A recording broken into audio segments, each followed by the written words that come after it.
Assalamualaikum warahmatullahi wabarakatuh. Halo bunda-bunda, perkenalkan saya Sri Adriani, mahasiswa program studi Magister Keperawatan Universitas Muhammadiyah Semarang. Hari ini saya ingin berbagi tentang satu momen emas yang sangat penting di awal kehidupan bayi, yaitu inisiasi menyusu dini atau yang sering kita kenal dengan IMD. Yuk bunda, kita kenalan dulu dengan IMD. Inisiasi menyusu dini adalah sentuhan pertama penuh cinta yang membangun ikatan seumur hidup antara ibu dan bayi. Jadi, begitu bayi lahir, bayi akan langsung diletakkan di dada ibu. Kulit bertemu kulit. Bayi dibiarkan mencari puting sendiri tanpa disodorkan ya bunda.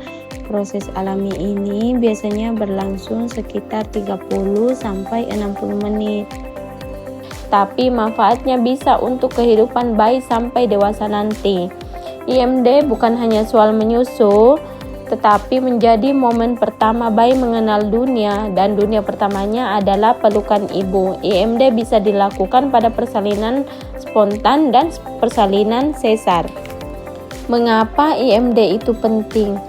Karena IMD mempunyai beberapa manfaat. Yang pertama, bayi dapat kolostrum, cairan emas penuh antibodi yang jadi vaksin pertama mereka. Dan yang kedua, tubuh bayi jadi lebih hangat dan stabil. Dan yang ketiga, ibu dan bayi merasa lebih tenang, nyaman, dan saling terhubung. Kemudian yang keempat, saat menyusui, hormon oksitosin ibu meningkat, membantu rahim kembali mengecil dan mencegah perdarahan.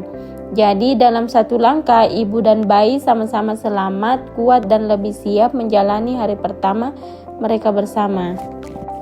Apakah dampak jika IMD tidak dilakukan? Yang pertama, tidak mendapatkan kolostrum, mengalami gangguan suhu dan gula darah, kesulitan menyusu di hari-hari awal, ikatan emosional ibu bayi kurang optimal. Langkah-langkah melakukan IMD. Yang pertama, disarankan suami atau keluarga ikut serta mendampingi ibu di ruang bersalin. Yang kedua, setelah bayi lahir, sesegera mungkin bayi diletakkan di perut atau dada ibu. Kemudian tubuh bayi dikeringkan kecuali tangannya, karena bau ketuban membantu bayi menemukan payudara.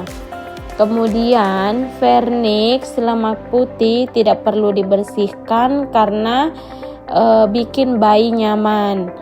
Kemudian bayi dibiarkan tengkurap di dada ibu tanpa dibedong. Biarkan terjadi kontak kulit ke kulit minimal 30-60 menit. Setelah selesai menyusu pertama, barulah bayi ditimbang dan diberi vitamin K dan tetes mata. Tahapan saat IMD. 30 menit pertama, bayi tenang, diam, sesekali matanya terbuka lebar melihat ibunya, merupakan masa penyesuaian, peralihan dari keadaan dalam kandungan keluar kandungan. Kemudian 30-40 menit, bayi mulai menjilat tangan dan mencari bau ketuban yang membimbing bayi untuk menemukan payudara ibu. Selanjutnya, bayi merayap perlahan ke arah payudara. Kemudian bayi menjilat, mencari, membuka mulut lebar, lalu akhirnya menyusu sendiri. Kapan IMD tidak bisa dilakukan? Yang pertama, pada ibu mengalami perdarahan berat, preeklamsia, penyakit jantung berat, asma berat. Pada bayi, asfiksia, perlu resusitasi, kejang, BBLR, cacat bawaan tertentu. Nah, bunda-bunda sekarang sudah tahu kan betapa pentingnya inisiasi menyusu dini. Jadi, jangan lupa ya, pastikan segera setelah bayi lahir IMD dilakukan. Karena jika tidak dilakukan, bayi tidak mendapatkan kolostrum pertama dari ibunya, dan kolostrum itu sangat penting untuk nutrisi bayi dan kehidupan bayi selanjutnya. Baik, itu tadi penjelasan terkait inisiasi menyusui dini. Semoga bermanfaat ya bunda-bunda. Terima kasih. Wassalamualaikum warahmatullahi wabarakatuh.